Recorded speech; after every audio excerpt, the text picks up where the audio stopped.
Hello everyone, I'm Prateek and I'll be walking you through the one API and data parallel C++ over here in this session.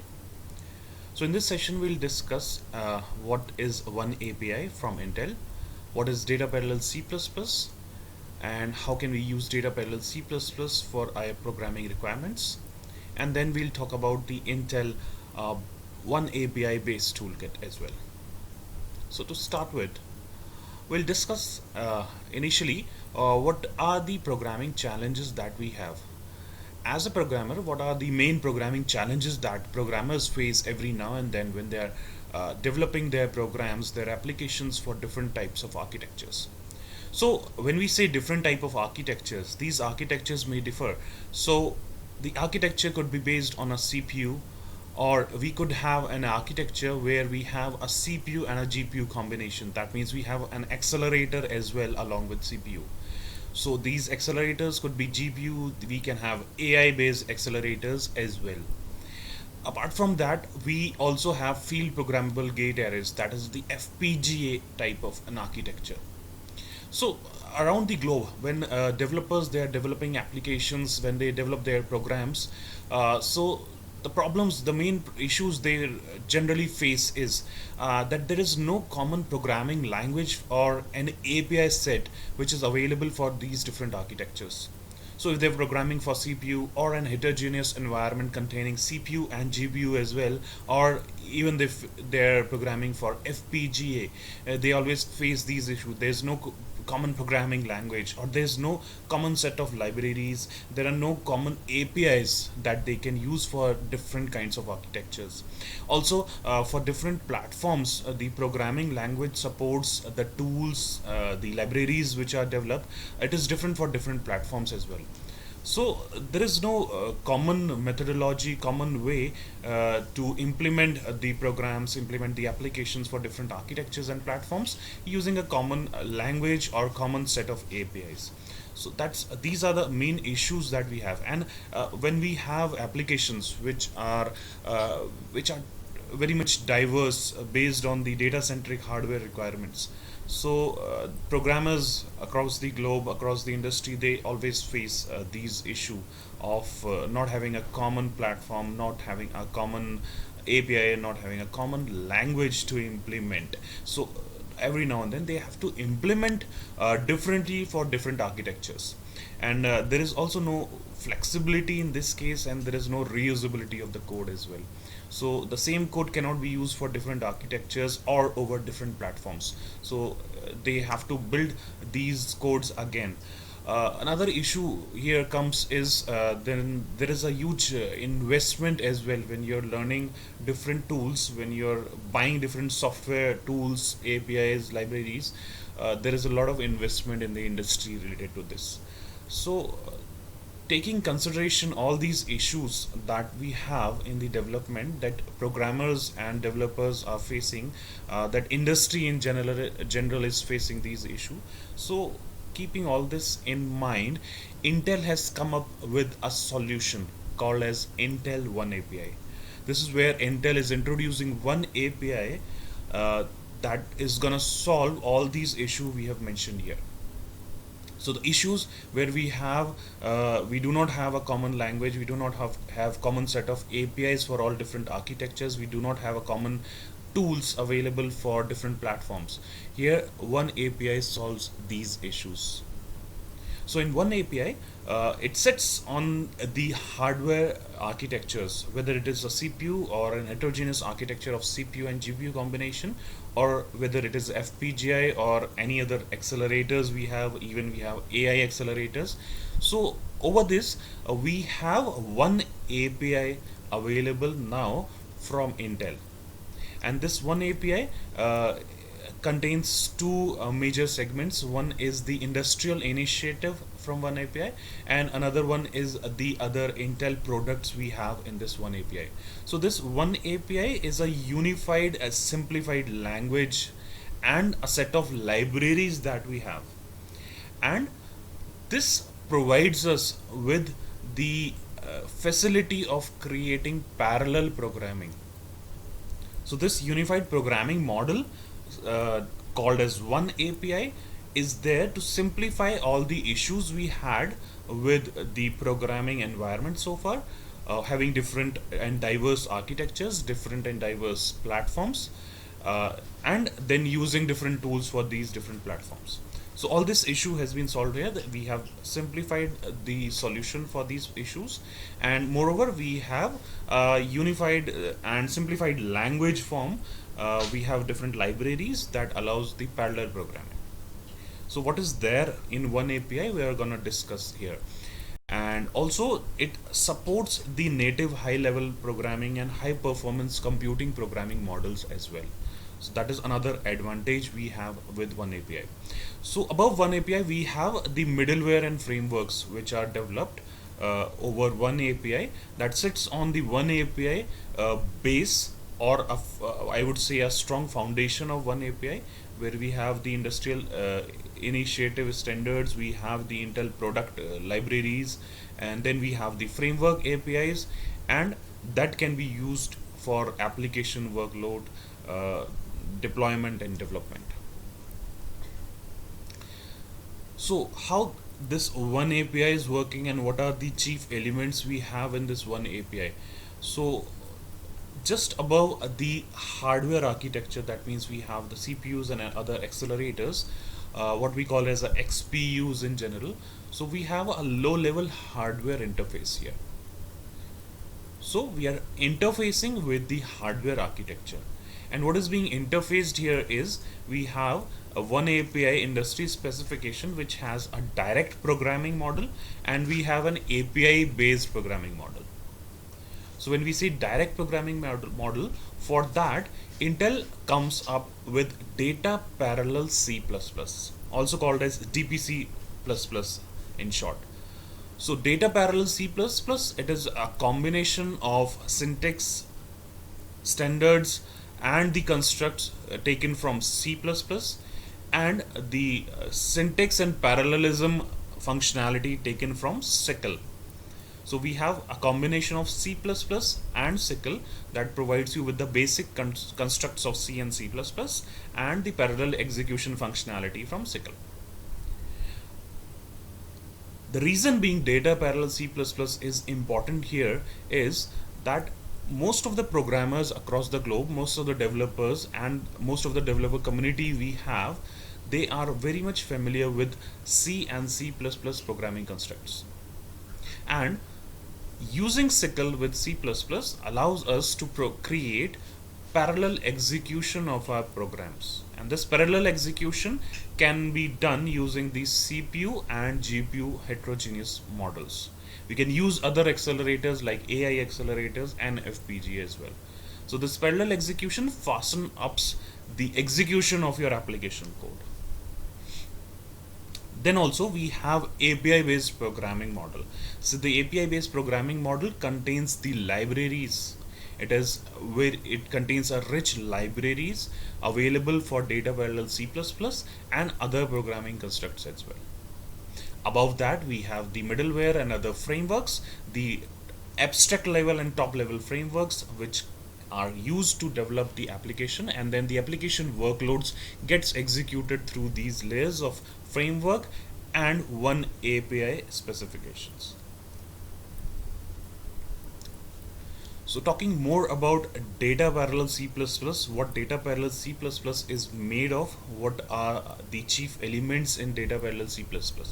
So in data parallel C++, Intel has inherited the ISO standard C++ constructs. We have C and C++ constructs that comes from the standards of ISO, and then above that we have a support for data parallelism and heterogeneous programming. When we say heterogeneous programming, it means we are directing the execution of program towards CPU and the accelerator. We have a combination of different architecture elements when we say heterogeneous programming model.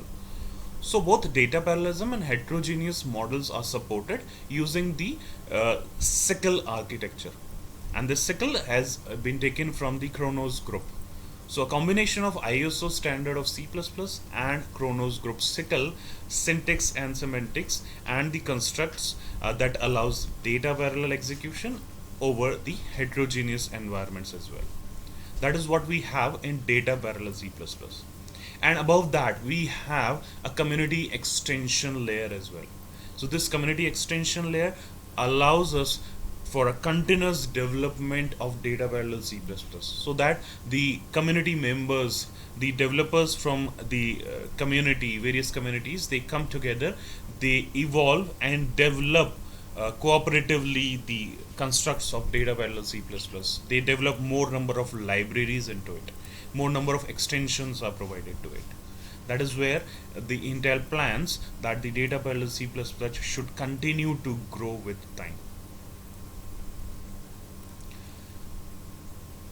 Then we have oneAPI based toolkit. So what is oneAPI based toolkit? So we discussed about the heterogeneous architectures, we discussed about the issues we faced earlier, and then we discussed about what oneAPI would be doing. oneAPI would be solving all those issues and also providing us with the facility of parallel execution and developing applications for heterogeneous execution. So here Intel comes up with a software solution called as Intel oneAPI based toolkit. And this base toolkit contains few elements which are divided into three segments. So one of the segment is the direct programming model, another segment is API based programming model, and we have another segment called as analysis and debug tools model. So when we say direct programming, it is the data parallel C++ compiler that has been designed using C++ and SYCL. Then we have DPC++ compatibility tool from Intel. This compatibility tools allows the migration of your code from the CUDA code towards the DPC++ equivalent code. This allows the automatic generation and conversion of your code, and also symbolizes some of the codes which cannot be directly converted. You can convert that manually. So it will notify user with those information as well. Then we have Intel distribution of Python, that is also what we call as fast executed Python provided by Intel. So this is different from the open distribution available from the community. This Python has been created for faster execution over the parallel execution and heterogeneous environments. Then we have FPGA add-on for oneAPI based toolkit also available. When we come to the other segment called as the API based programming model, in the API based programming we have a number of API libraries for data parallel C++, for which we have the community developers continuously evolving these libraries. Then we have oneAPI math kernel libraries that is used for performing mathematical operations. So there are a number of functionalities available in math kernel libraries for mathematical operations. Then we have data analytics library specifically for performing analysis of data. We have thread building block library as well, and then we have video processing library from oneAPI. This video processing libraries can be used for encoding and decoding of data and real-time processing of the video streams as well. Then we have oneAPI collective communication library that is for inter-process communication.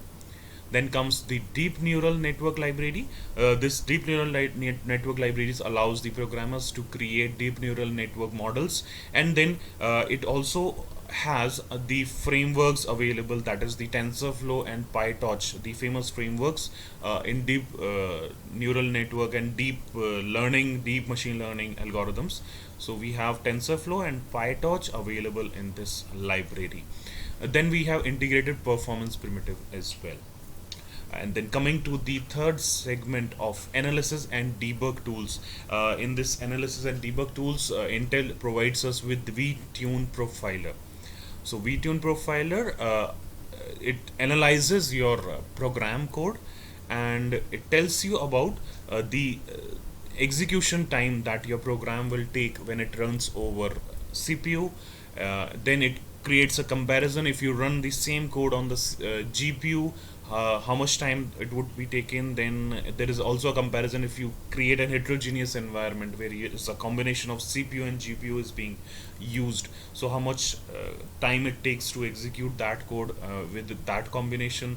Then if you're implementing that on FPGA or any other accelerator combination, so how your program code can perform on different types of architecture, and how you can actually tune up your program to perform in a better way. Then we have Intel Advisor as well. So Intel Advisor is a tool again from Intel that advises you over these parts of the code which can be fine-tuned and can be converted to a better version of a code. So for example, you have a loop within a loop. So Intel Advisor will actually advise you that this segment of your code is actually consuming more execution cycle or CPU cycles, and this codes, if you modify this code to a better optimized code, you can easily reduce the execution time of your code. So this advises you for the optimization and performance elements regarding your application code. And then we have GDP, that is for debugging over CPU and GPU architectures. So that's all we had in the discussion right now. And now I would invite the audience to for any questions if you have any queries. Okay, so we have a first query here from one of the students asking why should I use DPC++ and what does it get me? So coming back to DPC++ architecture, I have just explained. DPC++, it is, again I'll tell you, it is composed of the native C and C++ constructs, and in combination with SYCL. So when you use DPC++, it allows you for a faster execution environment. So Intel distribution of DPC++, it has been optimized to run on CPU, GPU and heterogeneous environments, and using these SYCL constructs from Kronos, it also allows the parallel execution. So you can have a heterogeneous execution environment, and you can also fine tune and optimize your already existing codes from Coda. You can convert it to DPC++ using the compatibility tool, and then using DPC++ you have the ability of parallel execution and using the heterogeneous environment. That is what benefit it gives you.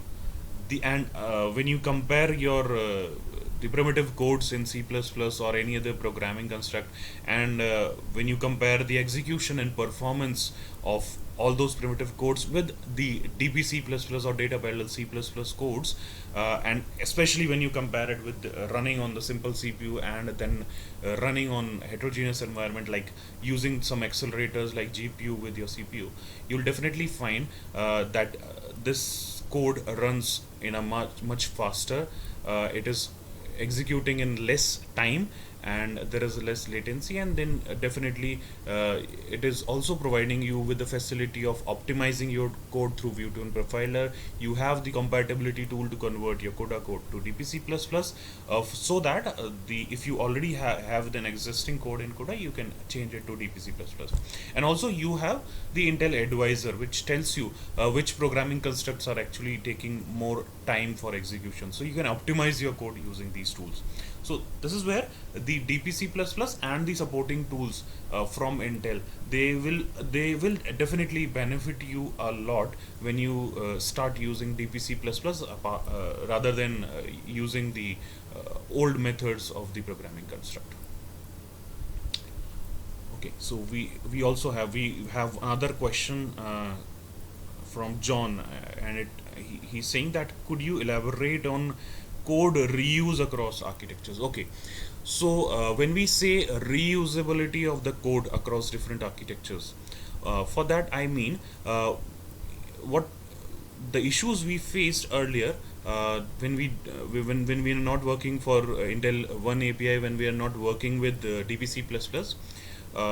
Each of the architectures, different architectures, like you have an architecture, suppose for example you have an architecture with CPU, you have another architecture that contains the CPU and a GPU combination. So you have a heterogeneous architecture, and then you have another machine with a small architecture that supports FPGA.